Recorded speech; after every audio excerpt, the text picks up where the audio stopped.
എല്ലാ വിദ്യാർത്ഥികൾക്കും പുതിയൊരു വീഡിയോയിലേക്ക് സ്വാഗതം. ഈ വർഷത്തെ +2 ട്രാൻസ്ഫറിനായിട്ടുള്ള അപേക്ഷ ക്ഷണിച്ചു.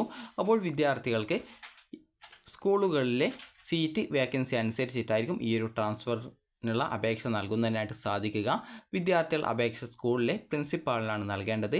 വിദ്യാർത്ഥികൾക്ക് ഈ ഒരു ഹയർ സെക്കൻഡറിയിൽ നിന്ന് നിങ്ങൾക്ക് ഹയർ സെക്കൻഡറിയിലേക്ക് മാത്രമാണ് ഈ ഒരു ട്രാൻസ്ഫർ ഉണ്ടായിരിക്കുക. അതുപോലെ തന്നെ വിദ്യാർത്ഥികൾക്ക് നിങ്ങൾക്ക് ആവശ്യമുള്ള സ്കൂളിൽ നിങ്ങൾ പഠിക്കുന്ന സെയിം കോമ്പിനേഷനിൽ സെയിം സെക്കൻഡ് ലാംഗ്വേജിൽ വേക്കൻസി ഉണ്ടെങ്കിൽ മാത്രമാണ് ഈ ഒരു ട്രാൻസ്ഫർ നിങ്ങൾക്ക് അപേക്ഷിക്കാനായിട്ട് സാധിക്കുകയുള്ളൂ. അതായത് ഉദാഹരണത്തിന് ബയോളജി സയൻസ് പഠിക്കുന്ന ഒരു വിദ്യാർത്ഥിക്ക്, അതുപോലെ സെക്കൻഡ് ലാംഗ്വേജ് മലയാളം പഠിക്കുന്ന ഒരു വിദ്യാർത്ഥിക്ക് നിങ്ങൾക്ക് വേണ്ട സ്കൂളിൽ അതേ ബയോളജി സയൻസിന് തന്നെയും അതുപോലെ തന്നെ സെക്കൻഡ് ലാംഗ്വേജ് മലയാളമാണെങ്കിൽ മലയാളം തന്നെ വേക്കൻസി ഉണ്ടായിരിക്കണം. അങ്ങനെയെങ്കിൽ മാത്രമാണ് നിങ്ങൾക്ക് ട്രാൻസ്ഫർ അനുവദിക്കുകയുള്ളൂ. അതുപോലെ തന്നെ വിദ്യാർത്ഥികൾക്ക് പരസ്പരം അങ്ങോട്ടും ഇങ്ങോട്ടും same combination same second language ആണെങ്കിൽ ട്രാൻസ്ഫർ അനുവദിക്കുന്നതാണ്. അപ്പോൾ വിദ്യാർത്ഥികൾ ഇതിനുള്ള അപേക്ഷകൾ സ്കൂളിലെ പ്രിൻസിപ്പാളിനാണ് നൽകേണ്ടത്. അപ്പോൾ വിദ്യാർത്ഥികൾക്ക് ഈ ഒരു സർക്കുലർ പ്രകാരം ഇപ്പോൾ സർക്കുലർ വന്നിട്ടുണ്ട്. അപ്പോൾ ഇത് പ്രകാരം പറഞ്ഞിട്ടുള്ളത് ഈ ഒരു ഹയർ സെക്കൻഡറി തലത്തിലെ സ്കൂൾ മാറ്റം, പുനഃപ്രവേശനം, അതായത് റീ അഡ്മിഷൻ തുടങ്ങിയവയുമായി ബന്ധപ്പെട്ടുള്ള 2009-2010 അധ്യയന വർഷം മുതൽ വ്യക്തമായിട്ടുള്ള ഉത്തരവ് സർക്കാർ പുറപ്പെടുവിച്ചിട്ടുണ്ട്.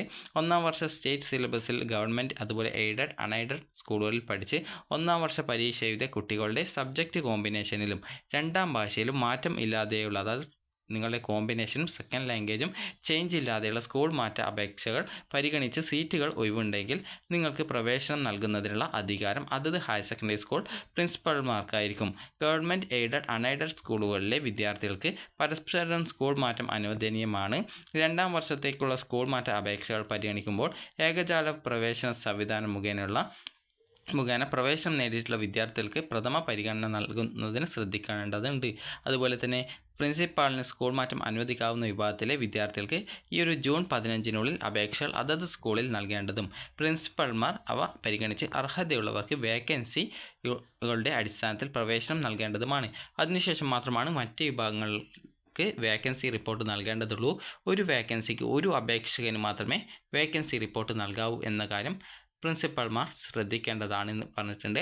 അതുപോലെ തന്നെ വിദ്യാർത്ഥികളെ സർക്കാർ ഉത്തരവിൽ നിഷ്കർഷിക്കുന്ന പ്രകാരം മറ്റ് സംസ്ഥാനം, രാജ്യം, CBSE തുടങ്ങിയ പാഠ്യപദ്ധതികളിൽ പഠനം പൂർത്തിയാക്കി പരീക്ഷ എഴുതിയിട്ടുള്ള വിദ്യാർത്ഥികൾക്ക് കേരള ഹയർ സെക്കൻഡറിയിൽ രണ്ടാം വർഷ പ്രവേശനം അനുവദിക്കുന്നതിനായിട്ട് കത്ത് മുഖേന ഒരു നിർദ്ദേശം നൽകിയിട്ടുണ്ട്.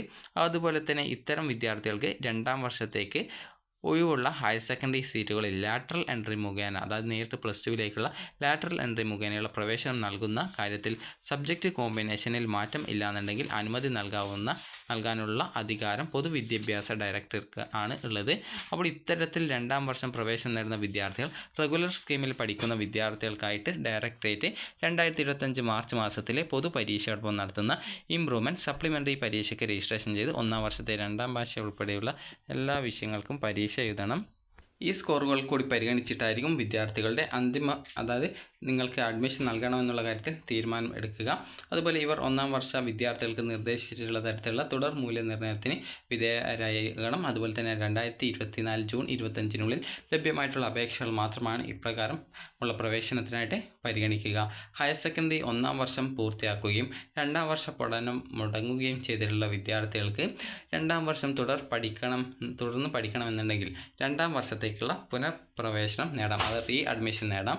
ഒന്നാം വർഷ പരീക്ഷ എഴുതാത്തവർ ഒന്നാം വർഷ വിദ്യാർത്ഥികൾക്കായി നടത്തുന്ന ഇംപ്രൂവ്മെൻറ്റ് പരീക്ഷയോടൊപ്പം ഒന്നാം വർഷത്തെ രണ്ടാം ഭാഷ ഉൾപ്പെടെയുള്ള വിഷയങ്ങൾക്ക് പരീക്ഷ എഴുതേണ്ടതും തുടർ മൂല്യനിർണ്ണയത്തിന് വിധേയരാകേണ്ടതുമാണ്. ഇത്തരം വിദ്യാർത്ഥികൾക്ക് സീറ്റുകളുടെ ലഭ്യതയ്ക്ക് വിധേയമായിട്ട് രണ്ടാം വർഷത്തേക്കുള്ള പുനഃപ്രവേശനം, അത് റീ അഡ്മിഷൻ അനുവദിക്കുന്നതിനുള്ള അധികാരം ഹയർ സെക്കൻഡറി റീജിയണൽ ഡെപ്യൂട്ടി ഡയറക്ടർക്കായിരിക്കും. അത് നിങ്ങൾ RDD എന്ന് കേട്ടിട്ടുണ്ടാകും. അപ്പോൾ അതാണ് റീജിയണൽ ഡെപ്യൂട്ടി ഡയറക്ടർ ഓഫീസാണ്. അപ്പോൾ അവിടെ നിങ്ങൾക്ക് പോയി കഴിഞ്ഞാൽ നിങ്ങൾക്ക് ആ ഒരു കാര്യം ചെയ്യാൻ സാധിക്കും. ജൂൺ 25-ാം തീയതി, അതായത് 2024 ജൂൺ 25-നുള്ളിൽ അപേക്ഷിക്കുന്നവരെ മാത്രമേ റീ അഡ്മിഷനായിട്ട് പരിഗണിക്കുള്ളൂ. അതുപോലെ സൂചന 2-3 ഉത്തരവ് പ്രകാരം കേരള സ്റ്റേറ്റ് ഓപ്പൺ സ്കൂൾ മുഖേന റെഗുലർ, അതായത് സ്കോൾ കേരള അല്ലെങ്കിൽ പ്രൈവറ്റ് ആയിട്ട് പഠിക്കുന്ന വിദ്യാർത്ഥികൾക്കോ റെഗുലർ പ്രൈവറ്റ് സ്കീമിൽ ഒന്നാം വർഷ ഹയർ സെക്കൻഡറി കോഴ്സ് പൂർത്തീകരിച്ച വിദ്യാർത്ഥികൾക്ക് രണ്ടാം വർഷ റെഗുലർ ഹയർ സെക്കൻഡറി സ്കൂളിലേക്ക് താഴെ പറയുന്ന വ്യവസ്ഥകൾക്ക് വിധേയമായിട്ടാണ് ഈ ഒരു പ്രവേശനം അനുവദിക്കുന്നതാണ്.